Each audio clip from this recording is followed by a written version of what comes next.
ఆగస్టులో చాలా మంచి సినిమాలు వస్తాయని అనుకున్నారు అందరూ. ముఖ్యంగా అనుపమ పరమేశ్వరన్ గారు చాలా నాకు ఈ సినిమా చాలా ఇంపార్టెంట్ అనుకుని చేసిన సినిమా 'పరద'. మీడియాలో కొంచెం హల్చల్ చేసింది కానీ బాక్స్ ఆఫీస్ దగ్గర బోల్తా కొట్టింది. ఎక్కడ కూడా హైప్ లేదు, హడావుడి లేదు. ఆ సినిమాలో కంటెంట్లో అనుపమ పరమేశ్వరన్ గారి అందం ఆ సినిమాకి చాలా హెల్ప్ అవుతుంది అనుకుంటే ఆ సినిమా అంతా ముసుగుతూ ఉండటంతో కొద్ది గొప్ప విమర్శకులను కూడా మెప్పించలేకపోయింది.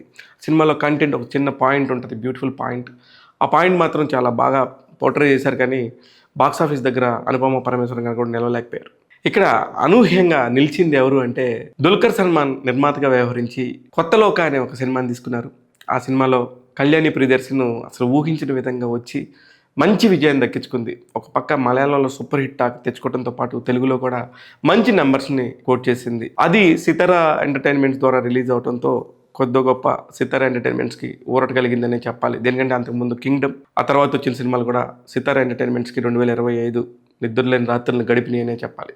ఇకపోతే సెప్టెంబర్ నెల చాలా కలర్ఫుల్గా నిలిచిందని చెప్పాలి తెలుగు సినిమా ఇండస్ట్రీకి. కారణం ఏంటంటే చాలా చిన్న బడ్జెట్తో విడుదలైన ఒక సినిమా దాదాపు 20 రెట్ల ఆదాయాన్ని తీసుకొచ్చింది. ఆ సినిమా పేరు లిటిల్ హార్ట్స్. అందుకే ఈ సంవత్సరం రిలీజ్ అయిన సినిమాలన్నింటిలో కంటే కూడా లిటిల్ హార్ట్స్ నెంబర్ 1 ప్లేస్ అని చెప్పాలి. దేనికంటే చిన్న బడ్జెట్తో వచ్చి పెద్ద విజయాన్ని సాధించిన సినిమాలని అసలు సెస్లైన విజయాలుగా ఒప్పుకోవాలి. సెప్టెంబర్ మాసంలో ఘాటి అనే ఒక సినిమా వచ్చింది. అనుష్క గారు చాలా కాలం తర్వాత వచ్చారు కానీ బాక్సాఫీస్ దగ్గర చాలా డిసప్పాయింట్మెంట్ని ఎదుర్కొన్నారు. కిష్కిందపురి అంటూ బెల్లంకొండ సాయి శ్రీనివాస్ గారు వచ్చారు. పర్వాలేదు, అదేమి దానివల్ల డిస్ట్రిబ్యూటర్లు, బయ్యర్లు వాళ్ళు ఎవరు నష్టపోలేదు. కానీ పెద్ద అత్యద్భుతమైన విజయం అయితే కాదు. ఇకపోతే ఈ నెలలో వచ్చిన సునామీ ఓజీ. సునామీ అని చెప్పేసి మొత్తం అందరూ మాట్లాడుకున్నారు కానీ బాక్స్ ఆఫీస్ దగ్గర మాత్రం అంత పెద్ద సునామీ అయితే కాదు. మామూలుగా పవన్ కళ్యాణ్ని ఎవరు ఊహించని ప్లేస్లో తీసుకొచ్చి నించోబెట్టారు దర్శకుడు సుజిత్ వరకు, సంగీత దర్శకుడు తమన్ వరకు కొత్తగా ప్రయోగాలు చేశారనే పేరు వచ్చింది కానీ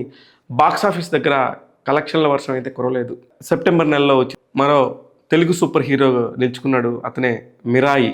తేజ సజ్జ చాలా జాగ్రత్తగా, చాలా తెలివిగా ఒక్కొక్క కథ ఎన్నుకున్నాడు. హనుమాన్ తర్వాత వచ్చి మిరాయితో హిట్ కొట్టాడు. చాలా మంచి హిట్. మిరాయికి కూడా చాలా బాగా డబ్బులు వచ్చినాయి.